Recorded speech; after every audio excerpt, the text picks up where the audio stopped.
Hey, so I've had a few people writing books have gotten in touch with me and said that they have really enjoyed watching the videos because it's given them a sense of how I'm writing a book at least. And so I thought I would give a bit of a look into my process at the moment at least, not so much about research operations, but about just my experience and my kind of growing process in writing a book. So when I first started this, I was very lucky in that Lou Rosenfeld put me in touch with some of his best authors, and I had a couple of conversations and learned about the kind of processes that they were using. And then between that and just feeling my way through things with my editor and my coach, have come up with something that seems to work for me, though it's early days. So I'm gonna show you through where I am right now, because this is one of those moments where it's kind of like a pivotal moment in the writing process. Okay, so what I've got is I use Ulysses. I'm not sure why I use Ulysses over Word yet, but it's a pretty good app. Don't take any of this that you can see on the screen as final words. It's all very, very much draft, but it allows me to kind of like map out what the book might look like and have some drafts and things in here. But I don't know, I'm still kind of learning what that's all about. But whenever I find something, when I'm doing research, I put it into red and into comment blocks so that I don't get confused between what's my original writing and what is research and kind of taken from somewhere else. And so in this one, I've been doing a lot of research, so I've got a lot of stuff in comment blocks.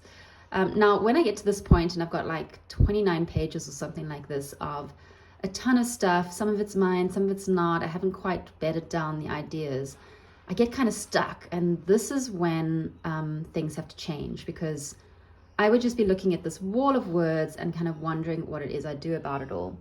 And so this is when I print something out onto paper, and I have a pair of scissors, and I actually have some really beautiful paperweights around here, very beautiful brass paperweights. And I went out of my way to make my writing equipment something really pleasurable. That I actually have to show you these paperweights.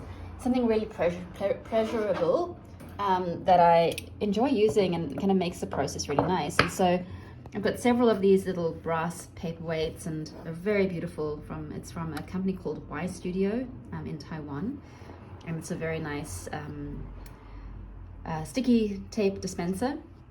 And what I'll do now is kind of in the spot where I'm thinking, oh my gosh, I'm stuck.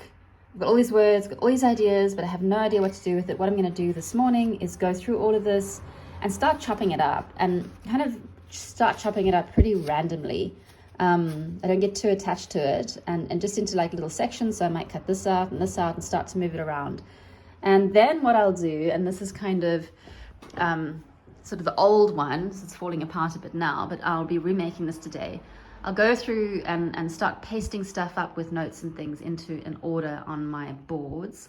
And that's really going to give me a sense of what I'm putting where and what my ideas are, so I can start to actually turn all of this mixed up stuff of my stuff and other people's stuff and quotes from interviews and quotes from books and things like that into something that looks more like a draft.